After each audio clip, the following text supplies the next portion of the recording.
Good morning.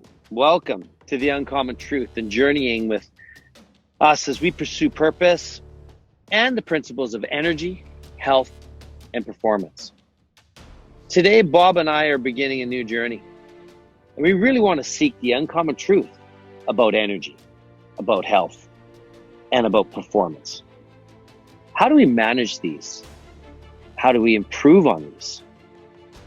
And Bob and I have some serious questions to ask around these 3 points as we begin this new journey that we've decided to venture on together, Bob. So each day is a new adventure for us in terms of energy and health and performance, because we both know that it's a collection of the things we do each and every day that gives us the strength and the focus to go on that day and actually do the stuff we want to do each and every day.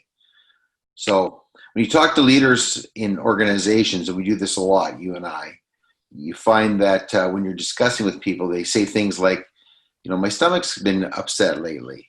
I've been feeling a little tired lately. I've been, wish I had more focus. The days seem long. People will say certain things. Heath, you and I both know that our bodies are like batteries, and that we need to recharge our batteries. And the way we recharge our batteries is by eating properly, by hydrating, by taking the time to recover when we expend energy. And what most leaders don't realize is the massive amount of energy it takes to lead. When you're using your mind, when you're dealing with situations that require decisions, when you're managing stress, when you're managing conflict, these all rapidly drain our batteries. And the result is the symptoms of a body that's tired, a mind that's not focused, and limits our ability to do what we want to do at work, and then with our spouses, with our children, in our communities later in the day. So that's what energy health management is all about, and some of the symptoms that people feel when their batteries are running low. yeah, I think just to expand on some of these symptoms that I've experienced extensively in my life at different times. So one is thirst. I'm just thirsty, whether I'm out on a walk or, you wake up in the morning and you just got pasty mouth and you're just always drinking. And then, well, that ultimately leads to, especially as we just have to go to the washroom more often. And these are just simple things, but you go through a meeting and you got to get up and leave and you go to the washroom, right? In the middle of a meeting, and where you never had to do that before. To a headache that just seems to be a dull thud, and we think, oh, it's just coffee that we haven't had, or, hey, there's just, I could go on with the effects of stress of life that happen as a leader of running different businesses, and it just causes a drain on our energy. And as you said, the battery that our body is. And if we're not treating our body well, or managing our energy and making sure that we're getting the sleep that we need, that we're not giving ourselves the water and the nutrition that we've talked about before, then there is an effect on us in our health. I just feel like my arms are lead, my legs are lead, that I don't want to move. Getting out of the chair is difficult, right? Yeah. Their joints ache. Walking up a flight of stairs is exhausting. It's like, I don't want to go up those flight of stairs. It's too much effort. So yeah, how about even just our vision? At times I've noticed, just like, man, my eyes are just going. I need to refocus and or even, heaven forbid, start to use some reading glasses. So, man, if you're 42 years old and you're feeling heavy, you're feeling sluggish, and your stomach's upset, and you have no strength, you don't have the strength that you should have. Those are all symptoms of something's wrong. Something's neat. We haven't been doing the right things. Our batteries are not fully charged. A lot of us, and I'm speaking from experience here, because I used to be quite an elite athlete, climbing mountains and playing hockey and running, et cetera, right? And it got away from me for quite a few years, and because you focus on other things. So a lot of the stuff that I'm saying is actually just me reflecting on what I used to feel like. So, Well, it's I've got quite a story and a journey all around, because all of these symptoms are things that I felt in my life. And for me, they all happened right around when I was 25. And a lot of it was stress, right? We talk about stress so easily and so flippantly. Oh, I'm just stressed. Well, the truth is, we're all affected by 5 different types of stress, Bob, as you and I've been studying. That, everything from physical, mental, emotional, the environmental aspects of where we're working, we're playing, and the social elements of who we're around. Well, we got to manage all of these things, and we all do every single day of our life. But the biggest part is we're spending energy on it, and we're not taking into the fact that we actually need to give ourselves rest and recovery and time to recharge in all these 5 areas as well. And I think what for me happened is I joined the club of one of the most invisible disabilities or conditions that exist in life. And I ended up going blind. I lost 40 pounds in a month. I experienced every one of those: thirst. I experienced fatigue. I was taking naps in the middle of the day. And I have friends that are in their 40s experiencing this.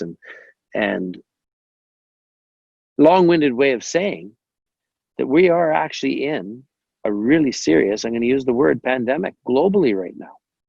And it's an invisible pandemic. It's not COVID. It's not some swine flu. It's been something that's been growing rapidly over the last decade that's changing our world. It's called diabetes.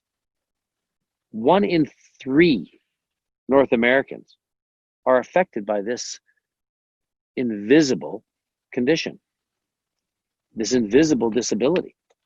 And in Canada, there's 11 million people living with the effects of diabetes, whether they're a pre-diabetic, which is just their body starting to show the effects and have what's called an impaired glucose tolerance and resistance to their insulin in their body. It could be type 2, where they're actually diagnosed, or as I am, I'm a type 1. That's only 10% of all the diabetics out there, but it's insulin dependent. In other words, if I don't take insulin, I die. and Heath, that's because your pancreas isn't doing the job anymore. Is that correct? Type 1? Yeah, correct. In the simple terms, basically, type 1 is an autoimmune deficiency, which basically the islet cells have been destroyed within the pancreas. The pancreas is a really complex organ. It creates all kinds of hormones, and I am not a medical doctor, but it is the only organ that they've just begun to experiment with full transplants on. And they actually don't take out your pancreas; they add a second one when they do this process. But it's not life is not sustainable without the pancreas. Mm-hmm. Period. So all the symptoms we just talked about, if anybody out there is experiencing any of those symptoms, they should be going in and getting a checkup with their doctor and asking to have a blood test to check their A1C, because all of those symptoms are related to glucose management and high blood sugar in their system. So the reason you and I have chosen to sort of go on this journey and talking about leaders and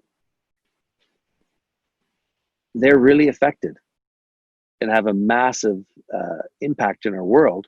And this condition is affecting our leaders due to the stress of life.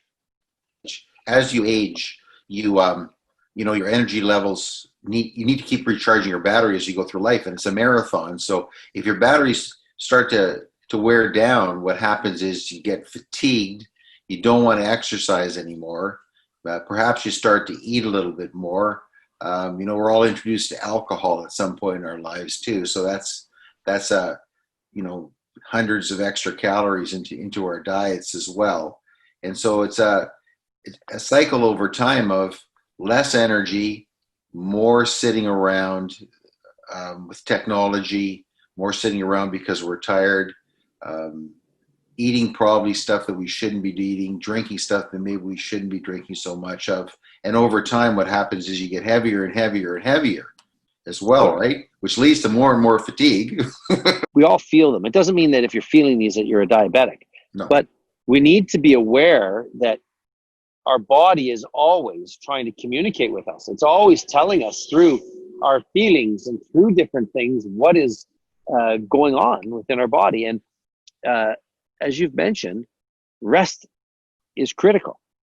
But too much rest or couchitis will cause us to have a decrease in health. We will become more fatigued with too much rest. And the other interesting thing about the rest thing is, right, if we feel fatigued, we often think we've got to rest. So we rest thinking we're recharging our batteries. In fact, maybe it's not the rest at all. Maybe it's what you've eaten, right? Or we haven't consumed water that day. So it's like, well, that causes fatigue too. So it's almost like we misdiagnose it. So it's like, I got to rest. I got to have a nap. But you're dehydrated. You haven't eaten well as well. So that's the complicated thing about managing the battery, managing your energy. Is it's a multifaceted issue. Absolutely. And these are the types of things we're going to start to bring experts on in these different areas and topics to help us as we journey on this, in seeking this uncommon health that we want to achieve, both you and I and our own lives. But how do we help people really to understand how to create more energy, how to take control of their health and to empower them to really perform in life? And I think for us, we just need to address a few key points for today of what is it that we're really, and why is it that we're wanting to journey down this road together to really help people. And I think I'm just going to give some, as far as I'm concerned, startling facts. I said earlier that there's over 450 million people globally that are affected by diabetes, but diabetes is in the top 10 causes of death. It's number 7 to be exact right now. And it's one of the few that's actually racing and climbing the ladder of causes. The top 2 are heart disease and heart attacks, and 2 is stroke. Both of those are diminishing.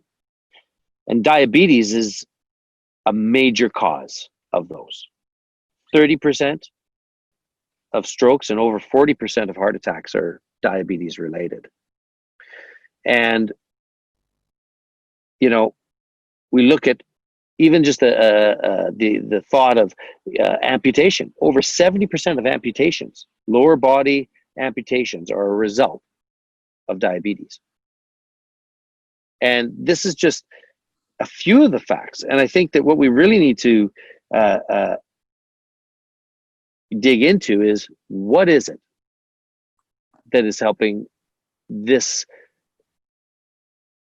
condition, this disease, to grow at such a rate? We're talking about between 2012 and 2016, 4 years, over 5% growth in cases globally. And this is something that, as you can tell, I'm very passionate about, because I live with this every day. And it's something I wouldn't wish on my enemy. The amount of energy it takes to manage it and to have to be conscious of everything that I do is something that I wish I could help prevent. And type 2, 90% of diabetics are not type 1. Type 1 is only 10%. So in Canada, just over 1 million people have type 1 diabetes. That's insulin dependent, where they have to be managing medicine, exercise, food, and it's a very complex level of diabetes. But you can live an uncommon life and do extraordinary things even with type 1 diabetes. But really, 90% of diabetics can reverse it, put it into a place of management where it doesn't control their life to that extent. And we can have a serious impact on improving energy, improving health, and the things we're capable of doing, extending life, and ultimately performing at a level that is really uncommon.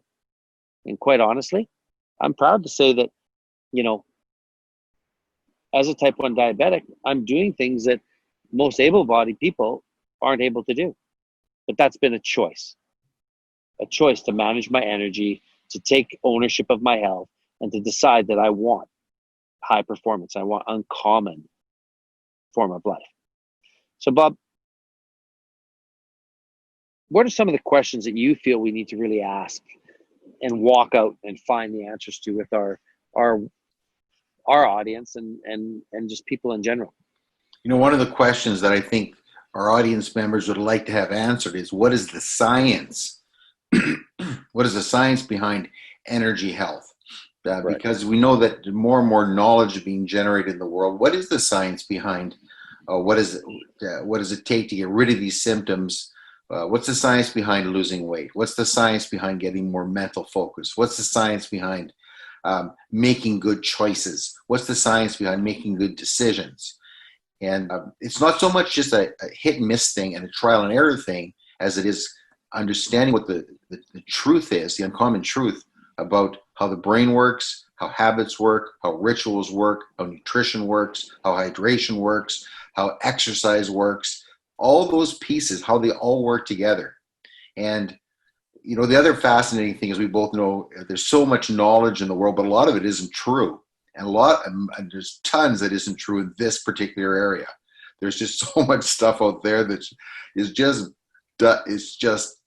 it's scams, right? It's scams, it's shams, it's almost laughable. But we'll be sharing knowledge from experts, knowledge from studies that work. And I'm really excited about some of the people we'll be having on. You know, like I think of Olympian Chris Jarvis, who's a type 1 diabetic and was at the Athens Olympics representing our country, Canada. And I Challenge Diabetes as an organization, which he founded to really help type 1 diabetics realize that they can move forward and live an adventurous life and just do the ordinary things, that everything is possible and we can move possible to probable just by changing those rituals, those habits, the thinking and the beliefs that you just talked about, Bob, our mindset, you know, and really moving with science, what's going on in our head into our heart and our beliefs and right into our hands of action that we can do. I think of Dr. Sean Richardson and his whole PhD on high performance and energy health, and he'll be coming on and really helping our audience learn more about that and working with us in helping drive the energy health science and performance forward. I'm thinking of gentlemen like Ryan Walters and leadership experts on how their mindsets and how our health changes culture within organizations. And the list goes on from our fitness and health experts to nutrition and on and on. We're the list I could talk for hours on of people that are excited about journeying with us to help empower people in, you know, the pursuit of the principles for energy, health, and performance.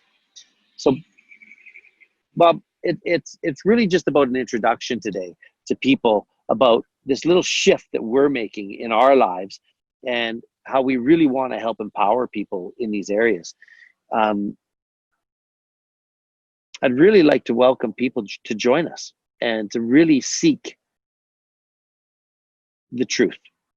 As you said, there's things that are said that are not always truthful out there, that's being pumped at us into our brains through the phone, through our mobile apps, our the TV, etc. That's really what we want to bring, Bob, right? That we want to bring the uncommon truth to people. Fundamental rule is lead by example. It is a matter of knowing what the issues are. It's a matter of your habits and rituals. It's a matter of your mindset. So if we can help out leaders in our communities in any way, shape, or form, that'd be a terrific thing for us to be doing. So looking forward to it. Yeah, and I'm excited about us bringing the uncommon diabetic life right to people here as we begin this journey to really help people live an uncommon form of life. And anybody who is affected, whether they're personally living with diabetes or as a family member or as a teacher, as an educator, as an employer, you are in a leadership role and can just transform and impact people by helping them understand that they can do it and that they're able to live just an exceptional form of life as this, and not to allow it to affect their mind, their body, and their spirit in a negative way, but that you're going to learn with them and walk along. So I thank you for joining us today as we just briefly touched on the direction that we're going together, Bob. And we welcome you as we begin to join us as we journey to really pursue aggressively the principles of energy, health, and performance with you. So thanks for joining us today.